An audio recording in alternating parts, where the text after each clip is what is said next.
বন্ধু ভাই, বন্ধু ভাই, বন্ধু ভাই।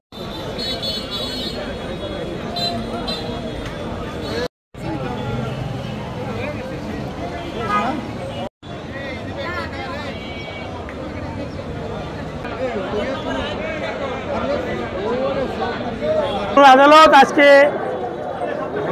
আপত্তি শুনানির দিন ধার্য করেছিলেন যে সরকার পক্ষ থেকে কিংবা কোনো পক্ষ থেকে আপত্তি দেওয়া হয় কিনা, কিন্তু কোনো পক্ষই আপত্তি দেয় নাই। আমরা আবেদন জানিয়েছি যে যেহেতু কোনো পক্ষই হাজির হয় নাই, জবাব দেয় নাই, আপত্তি দেয় নাই, এই জন্য মামলা দ্রুত নিষ্পত্তির জন্য, একতরফা নিষ্পত্তির জন্য আমরা আবেদন করেছি। আমি নিজে আদালতের অনুমতি নিয়ে বক্তব্য দিয়েছি। আমি বলেছি যে মানুষের ভোটের অধিকার ফিরিয়ে আনার জন্যই আমি এই আদালতে 7 বছর পূর্বে আমি ভোট ডাকাতির বিরুদ্ধে মামলা করেছিলাম এবং 7 বছর আমি ন্যায় বিচার পাই নাই। দেশে অভ্যুত্থানের মধ্য দিয়ে নতুন বাংলাদেশ গঠিত হয়েছে। এখন আদালত প্রভাবমুক্ত। আমি সেই প্রভাবমুক্ত আদালতের কাছে ন্যায় বিচার চেয়েছি। আমি মনে করেছি সকল ষড়যন্ত্র নস্যাৎ করে মাননীয় আদালত ন্যায় বিচার করবেন এবং আমি বলেছি যে আমি মেয়র হওয়ার জন্য এই আদালতে মামলা করি নাই, আমি মামলা করেছি মানুষের ভোটের অধিকার প্রতিষ্ঠার জন্য।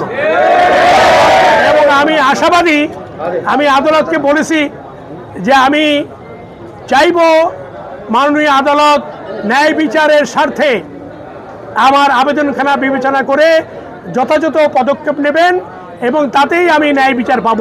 এবং আমি যে তথ্য প্রমাণ আমি আদালতে জমা দিয়েছি তার ভিত্তিতেই আদালত সিদ্ধান্ত গ্রহণ করবেন এবং তাতেই আমি ন্যায় বিচার পাব। আমি আশাবাদী আরেকটি তারিখ উনি নির্ধারণ করবেন এবং আমি বিচারের প্রতি আমার শ্রদ্ধা আছে, কিন্তু এখন দেশে অভ্যুত্থানের মধ্য দিয়ে নতুন বাংলাদেশ গঠিত হয়েছে, এখন আমরা ন্যায় বিচার পাবো। আমি আশাবাদী আদালত তার বিবেক দিয়ে, আমি বলেছি সম্মান মর্যাদার মালিক একমাত্র আল্লাহ, আশাবাদী।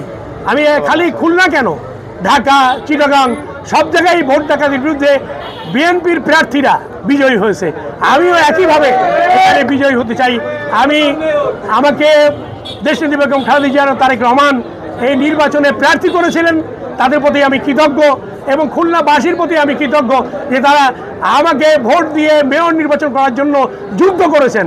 এবং আমার রাজনৈতিক কর্মীরা, হাজার হাজার রাজনৈতিক কর্মী জেলে গিয়ে পালিয়ে থেকে নির্বাচনের পক্ষে কাজ করেছেন, আমি আহত হয়েছেন, কেউ নিহত হয়েছেন এই আন্দোলনে। আমি তাদের প্রতি শ্রদ্ধা জানিয়ে, আমি কৃতজ্ঞতা প্রকাশ করে, মহান রব্বুল আলামিনের কৃপা কামনা করে আমি চাই যে দ্রুত সময়ের মধ্যে আদালত নিষ্পত্তি করবেন মামলা।